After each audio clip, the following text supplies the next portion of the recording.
there would have been no more doping after the reunification. The contrary is right.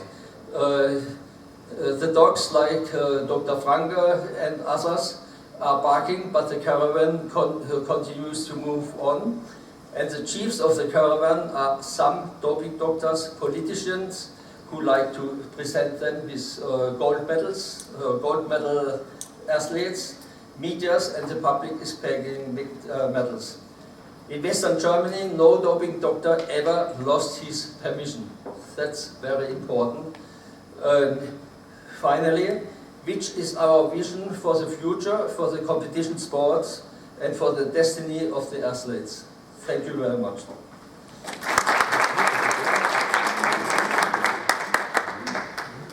Thank you very much, Troyline. It is brutal. I've been asked to be brutal about the timekeeping, and you can get used to it.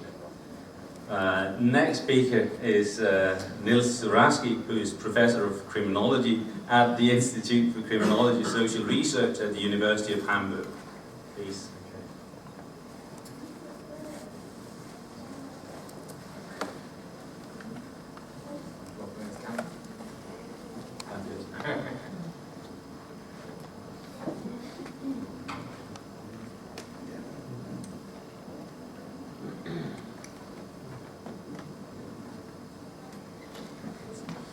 Okay.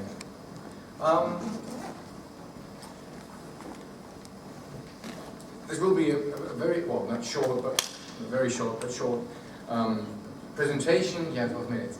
On a research project I started. It's not full-blown yet. Me and a colleague have done some interviews, and we're still waiting for further funding. We hope to be further down the road, but we are not. So this is a first impression on where it could be going and some highlights on what we want. Actually, what's the aim of the study?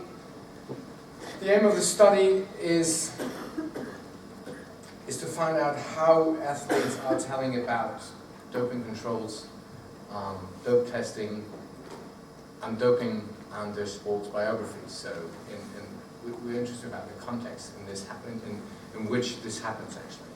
I'm not coming from the field of sports scientifically, so I'm more interested in the surveillance stories and the control stories behind that, because I think this is an interesting part, and I'm always interested in how surveillance actually manifests itself.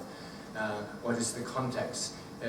Is it emerging out of something that you may not call surveillance, or you may not call control, but actually it is, or people not talking about it in these terms, but actually you can analytically call it surveillance or control. This is a background bit. How do you cope with doping? You can do it on a legal basis. We heard lots about it in the past 2 days. You can do it on a moral basis, and many of the talks that are given on doping have, it's good or bad, and